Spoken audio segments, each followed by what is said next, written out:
साथियों, आज मैं आपके सामने पारसी समाज के एक ऐसे महाबली की दास्तान लेकर आया हूं जिसकी वीरता और महानता का किस्सा इतिहास के पन्नों में कहीं दबकर रह गया, या यूं कह लीजिए कि कथित दोगले इतिहासकारों की कलम ने इनकी वीरता के सच्चे किस्से को निगल लिया। जी हां दोस्तों, आज मैं बात करूंगा महाबली, महाशक्तिशाली वीर गोकर्ण पासी की।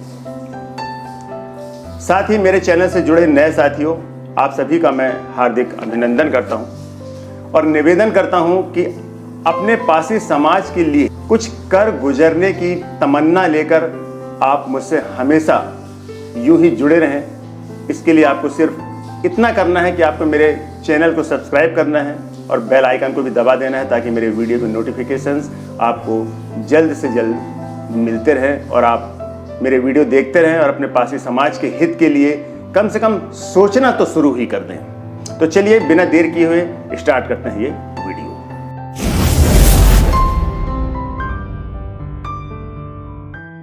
साथियों, कहानी शुरू होती है रोइयागढ़ी हरदोई के राजा नरपति सिंह से। राजा नरपति सिंह 1857 की क्रांति के शहीदों में से एक थे। राजा नरपति सिंह स्वयं वीर और वीरों के प्रशंसक एवं उनका सम्मान करने वाले एक वीर राजा थे।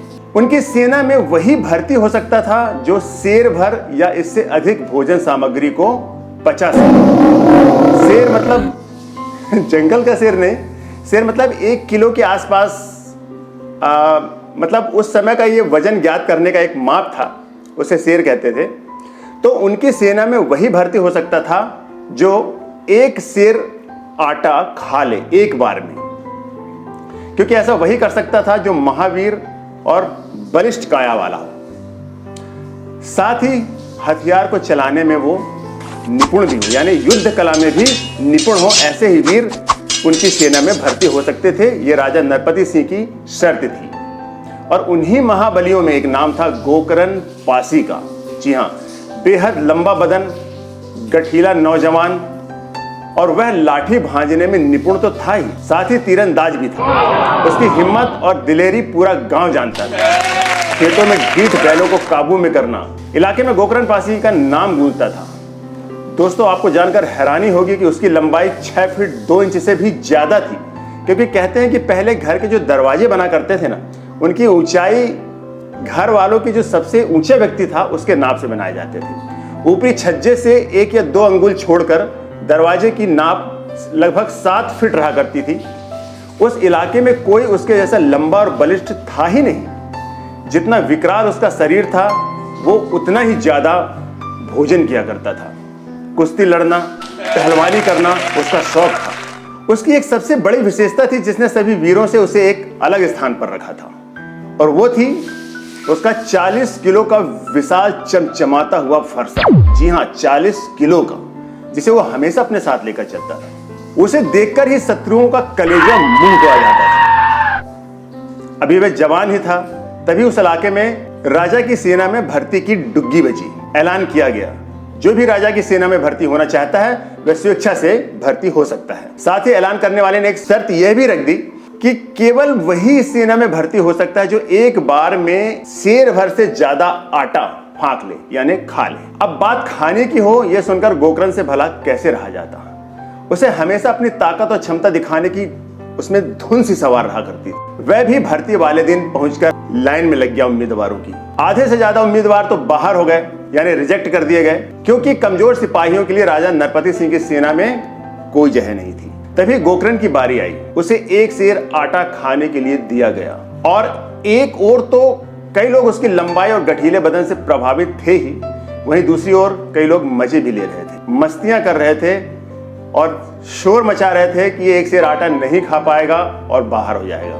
लेकिन गोकर्ण पासी ने एक शेर आटा कब चट कर लिया किसी को पता ही नहीं चला। और यही नहीं, उसने एक शेर आटा और मांगा। इससे सभी आश्चर्यचकित होकर उसे देखने लगे। वहीं राजा नरपति सिंह भी गौर से गोकर्ण पासी की ओर देखने लगे कि इतना बलिष्ठ काया वाला जो आदमी हमारे यहाँ आया है, ये तो शायद हमारी सेना के लिए बहुत अच्छा रहेगा। और गोकर्ण और 1 और किलो आटा चट कर गया लेकर के। यह अचूक करतब देखकर सब हैरान थे। आटा फांकने के तुरंत बाद लोग तालियां बजाने लगे और शाबाश गोकर्ण की आवाजें चारों ओर से आने लगी। लोग ये देखकर हैरान थे कि जहां एक सेर आटा खाना मुश्किल था, वहीं गोकर्ण 2 सेर आटा खा गया। इलाके में ये खबर आग की तरह फैल गई। गोकर्ण पासी ने चारों ओर खूब वाहवाही लूटी। फिर गोकर्ण की शारीरिक दक्षता देख उसकी क्षमता का आकलन किया गया। उसकी तीरंदाजी, कुश्ती, पहलवानी में निपुणता को देखकर उसे सेना में तत्काल भर्ती कर लिया गया और वह बहुत जल्द राजा का करीबी बन गया। राजा नरपति सिंह का अंगरक्षक बन गया, उनका सेनापति बन गया। वह सदा राजा के साथ ही रहने लगा। साथियों, फिर आया 1857 की क्रांति का दौर। 1857 की क्रांति अचानक धधक उठी। पूरा अवध आजादी की जलती चिता में कूद पड़ा। अवध के सारे पासी भारत माता को इस गुलामी से आजाद कराने की जिद को लेकर विद्रोह की ज्वाला में कूद पड़े। शिवराजपुर के चंदेले ठाकुर सती प्रसाद की प्रेरणा से नरपति सिंह भी अंग्रेजों के विरुद्ध एक संगठन में सम्मिलित हो गए और उनका सेनापति महाबली गोकर्ण पासी भी इस रण में उनका साया बनके कूद पड़ा। जी हाँ दोस्तों, ऐसा वीर गोकर्ण पासी हमारे पासी समाज के लिए एक वरदान था।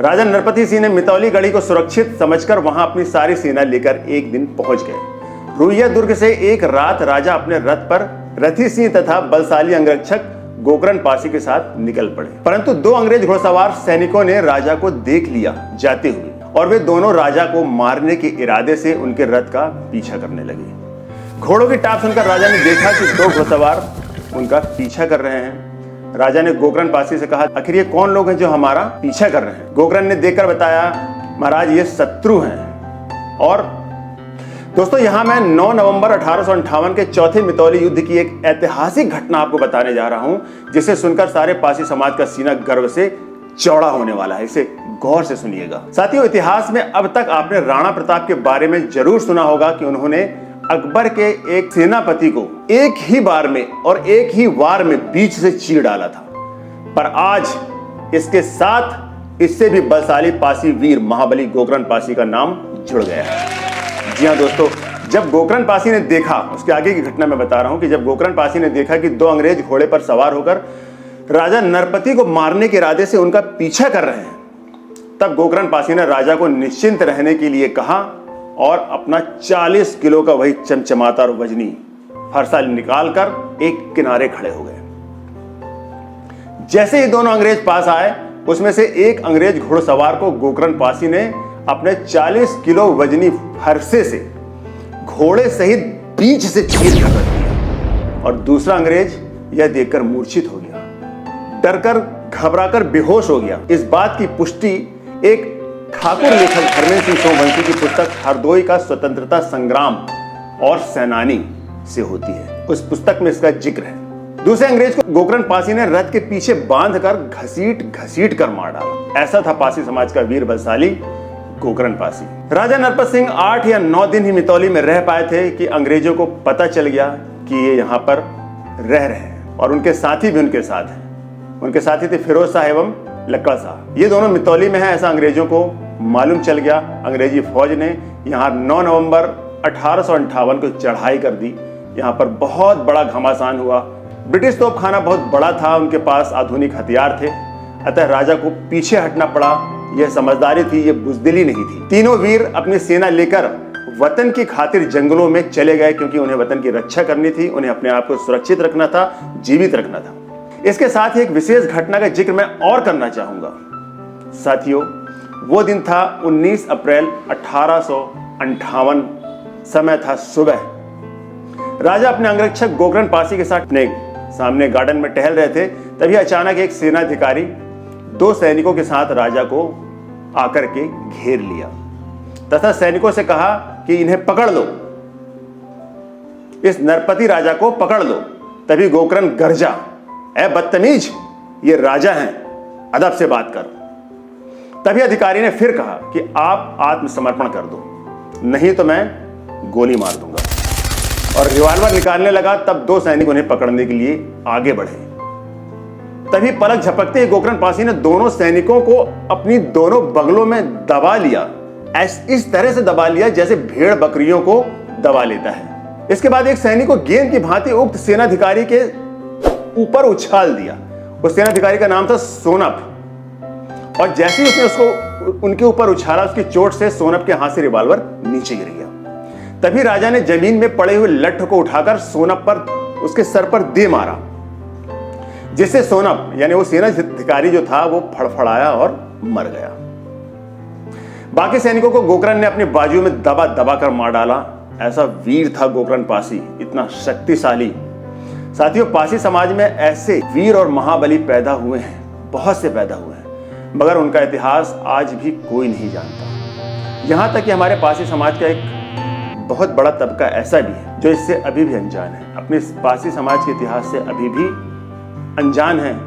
मैं पासी समाज के उन सभी शिक्षित वंशजों से, विशेषकर युवती और युवाओं से आग्रह करना चाहूंगा कि वे अपने पासी समाज के राजाओं, महाराजाओं, वीर वीरांगनाओं के इतिहास के बारे में खुद भी जानें, पढ़ें और सारे पासी समाज को इससे अवगत कराएं, जिससे हम सब पासी वंशज अपने पुरखों की कुर्बानियों का ऋण उनके बताए पद चिन्हों पर चलकर चुकाने का प्रयास करें और अपने महान देशभक्त पासी समाज की सच्चाई को दुनिया के सामने ला सकें। दोस्तों, इसी आशा के साथ आपसे इजाजत चाहूंगा और हाँ, साथ ही एक बार फिर आपसे निवेदन करना चाहूंगा कि जो पासी भाई मेरे वीडियो को पहली बार देख रहे हैं वो प्लीज अपने इस चैनल को सब्सक्राइब करके बेल आइकन को जरूर से जरूर दबा दें, ताकि मेरे वीडियो के नोटिफिकेशन जो भी मैं वीडियो बनाता हूं उनके पास बिना सर्च किए पहुंच जाएं। और लाइक शेयर करना ना भूलें प्लीज। जो भी देख रहे हैं, जिन्होंने सब्सक्राइब कर दिया है, वो इसे शेयर करें, लाइक करें, जिससे सारा पासी समाज और दुनिया हमारे वीर वीरांगनाओं और राजा महाराजाओं के इतिहास से वाकिफ हो सके।